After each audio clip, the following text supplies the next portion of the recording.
Hello, everyone. This is Chat with Kris and Pat. Day 61. Today. And so we were having a good conversation earlier, and we were like, hey, you know what? This would be a really good conversation for our channel. And it was, it's a little bit of a heavier topic than we normally talk about. Only because it kind of makes me all emotional to talk about it. But I'm going to try not to get emotional when we're talking about it now. So today we were looking at pictures. I was looking at pictures more than you were, but I was going through trying to find some pictures on my phone. And I went back years and years and years. Mm-hmm. And it was just, it was one of those moments where I kind of lost track of time because I was in memory world, right? You were just kind of hooked in, huh? I was like, oh, I remember that. Oh, I remember that. Oh my gosh, look how little they are. Like, particularly the boys, when the boys grow, I'm 5'10", okay? My boys make me look small now. So when I'm looking at these pictures and they're like down here and I'm like, oh my gosh, I remember those days, and so it's one of those weird moments in our lives where, okay, maybe I should just speak for me, but it's a weird moment in my life where the role that I've played for so long is really swinging and shifting. And while our adult children need us, they don't. Yeah, no. And that's a good thing, right? I'm celebrating the fact that they're all pursuing their interests in the ways that they want to. It's not to say that they don't have struggles, and that was what was really part of our conversation today. Mm-hmm. Was looking at this, and I'm like, oh my gosh, these babies. We had so many of them, and our world was just like chaos a lot, but it was a organized chaos. I don't know, but now our oldest is 27 and married. Our baby is 16 and lives in another dimension. Not sure where he is half the time. He's physically here, but I'm not sure where he's actually at. And so it's just it's a weird phase to look back and be like, to look at those pictures that I was telling you was like, all the people in those pictures are like genetically the same people, right? But we're not. None of us are the same. You were talking about how you knew exactly what their world was, what they needed. Yeah. And now it's very different. Yeah. Because now we only know what they're willing to tell us, really, and what they want us to know about, or what they think is important for us to know about. Mm-hmm. And when I look at the pictures, I'm like, oh man, I knew everything that was happening in their world because I was in charge of getting them there or orchestrating it or helping them make it happen or in some way involved. And so because I've been a mother in that field for so long, I've had my children depending on me since I was 19 years old, and now I'm 47. Yeah, gosh.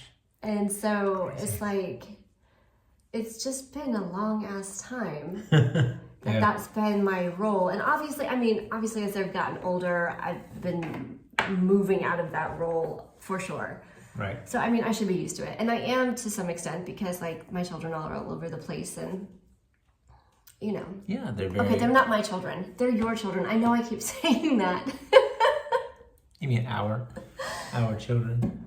Yes, they are. Yes. You just said your children, so I should be in... They're our children. Literal guy. No, you are correct. But, anyway, they're all over the place. Yeah. All over the world. Self-sufficient. Doing their own things. And having their own struggles, and that's the other part of it. I can't help them with those struggles. Yeah. I can't make them any better. Yeah, how's that feel? So hard. Yeah. It's so hard. Yeah.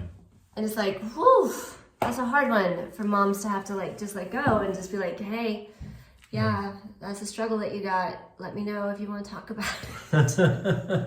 Right. Right? But that's just it. They don't want to talk about it. And part of that is good. And some of them do. There are definitely some of them that will come and be like, look, I don't know what to do about this. What are your thoughts? Yeah. And I love that. I appreciate that. But they're not like necessarily tied to doing what I tell them. It's just like, hey, this is an idea. And what's interesting is most of the time they don't do what we talk about. Which I love that independence. Yeah. I was just going to say, I'm remembering that one of them calls occasionally for cooking ideas. I love that. And oh my gosh. And he doesn't do it because he knows she's going to be touched by it, but he does, and it's pretty sweet. It is really sweet. Yeah. It's like, I have this, and this. What should I make with it? And I'm like, ooh, let's think about it. Brainstorm. Yeah. So I love being involved in that way. Mm-hmm. And I love having the connection that I do with our children. It's just, today was one of those days where it was a weird kind of like in my face reality that the people I'm looking at in the pictures are no longer the people that are out in the world. Yeah. Because they've all grown up and done different things, had new experiences, decided different paths for themselves. And I think one of the things that is hard as a mother is sometimes we hold on to or want to hold on to the people that we raised and like our ideas of those people that we raised. And our model for so much of our raising our children has been independence, thinking for yourself, questioning. And because of that, they are all out doing their own thing, questioning, and sometimes living in a way that we're just like, that's a choice. That's a choice.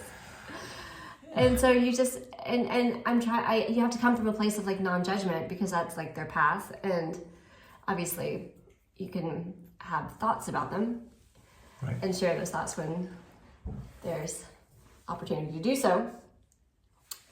But anyway, the whole point of that was to say that it was like a kind of like a mentally exhausting kind of experience to go back and look at those pictures and be like, oh, I wish that, or I wish this, or, wishing back in time a bit.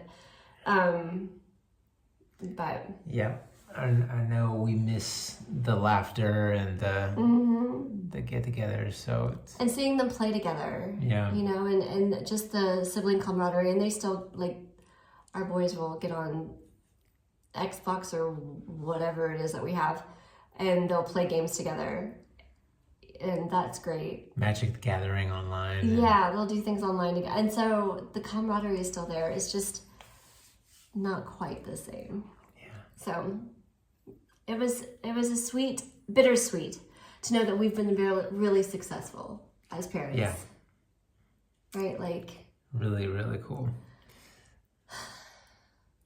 When you do your job so well that you kind of get left behind, it's a good thing, I guess. And it's not that we're being left behind. They're including us in their lives. Well, most of them. We have one that's out. I don't know where she's at.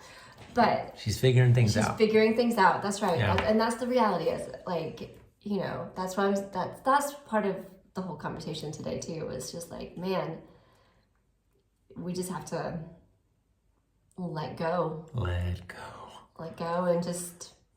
It's hard. Live our lives. Very hard. Yeah. And just recognize that that's where we're all at. Because at one point we were somebody else's children. I mean, my mom and dad are awesome, and you were a child, and we were all children once, and now we're all like adult and shit. I'm totally adult. Yeah, thank you. Adult, married 27 years. Yeah, still biting, folks. And not just folks, just you. Just me. That would be creepy if I was doing that to other people. That'd be weird. That'd be weird. Come here! Ah! So anyway, we digress. But that was our deep thought by Kris and Pat today.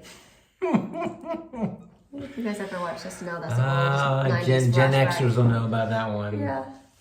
Yeah, no offense. Okay, Gen Xers. We won't belabor. Jexers. Belabor. Yeah. Anyway. All right. And we'll say goodnight. Ciao. Ciao.